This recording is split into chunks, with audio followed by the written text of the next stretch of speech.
Assalamualaikum warahmatullahi wabarakatuh. Perkenalkan, nama saya Celestia Dwi Meli Pribisa. Saya dari jurusan manajemen. Di sini saya ingin menjelaskan apa itu saluran distribusi. Saluran distribusi atau saluran pemasaran adalah serangkaian aktivitas terencana untuk menjangkau konsumen dengan produk perusahaan, baik jasa maupun barang, dengan cara melakukan aktivitas penjualan terhadap konsumen. Selanjutnya, saya akan menjelaskan mengapa perusahaan menggunakan saluran distribusi dan menjelaskan fungsi-fungsi yang dijalankan saluran distribusi ini. Mengapa perusahaan menggunakan saluran distribusi? Karena untuk memastikan agar produknya sampai ke konsumen. Perusahaan menggunakan distribusi ini dikarenakan Indonesia yang memiliki wilayah geografis yang luas. Contohnya, produsen kecil yang sumber keuangan terbatas akan kesulitan mengembangkan organisasi penjualan langsung. Pada dasarnya, dana yang dibutuhkan untuk mencapai konsumen lintas pulau pasti besar. Nah, dengan menggunakan saluran distribusi atau saluran pemasaran ini, produsen kecil tersebut akan dapat mempercepat dana tersebut. Selanjutnya, yaitu fungsi-fungsi yang dijalankan oleh saluran distribusi. Yang pertama, yaitu information atau informasi. Informasi adalah untuk menyebarkan informasi yang terkait produk dari produsen kepada konsumen. Selain menjaga tenaga penyalur, distributor juga berperan aktif dalam melakukan aktivitas promosi produk yang disalurkan. Yang kedua, yaitu promotion atau promosi adalah pengembangan dan penyebaran komunikasi persuasif tentang produk yang ditawarkan. Lalu yang ketiga, yaitu payment. Payment adalah pembayaran yang dilakukan oleh konsumen terhadap saluran pendistribusian. Lalu yang keempat, yaitu negosiasi. Negosiasi adalah proses negosiasi yang terjadi antara pihak penyalur dan konsumen. Tujuannya adalah untuk menyepakati harga produk dan ketentuan lainnya agar dapat terjadi proses pembelian barang. Bagaimana sih anggota saluran distribusi berinteraksi? Nah, pada umumnya saluran distribusi ini memiliki beberapa poin, yaitu yang pertama, distributor.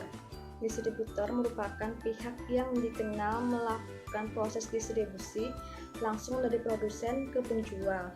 Distributor umumnya berupa perusahaan yang membeli barang langsung dari beberapa produsen, kemudian menjualnya kembali ke toko pengecer atau konsumen langsung. Lalu yang kedua, yaitu subdistributor. Subdistributor yaitu yang bertugas membeli produk dari distributor kemudian menyalurkannya kepada konsumen. Proses penyaluran produk subdistributor biasanya dilakukan pada area yang telah ditentukan sebelumnya oleh distributor. Jadi dapat disusun seperti produsen ke distributor, lalu ke subdistributor, kemudian ke konsumen. Lalu yang ketiga, yaitu wholesaler atau pedagang besar. Wholesaler atau pedagang besar yaitu sebuah perusahaan dagang yang juga bertindak sebagai penyalur. Sistem kerja pedagang grosir ini membeli barang dari distributor atau subdistributor dalam jumlah besar. Barang-barang tersebut nantinya akan dijual kembali ke pedagang eceran atau konsumen langsung. Lalu yang terakhir, yaitu retailer atau bisa dibilang dengan pedagang eceran. Retailer atau pedagang eceran yaitu tenaga distribusi yang paling kecil bentuknya sekaligus yang paling menjamur di masyarakat. Pedagang eceran ini ia melakukan kegiatan penjualan langsung terhadap konsumennya. Kemudian bagaimana sih cara mengorganisasikan diri untuk melakukan tugas saluran distribusi? Nah, ada pun beberapa macam jenis penyalur distribusi dalam dunia perdagangan. Yang pertama, yaitu produsen ke konsumen. Jenis distribusi ini ialah distribusi yang pertama dan sekaligus yang terpendek. Lalu yang kedua, yaitu produsen ke pengecer lalu ke konsumen.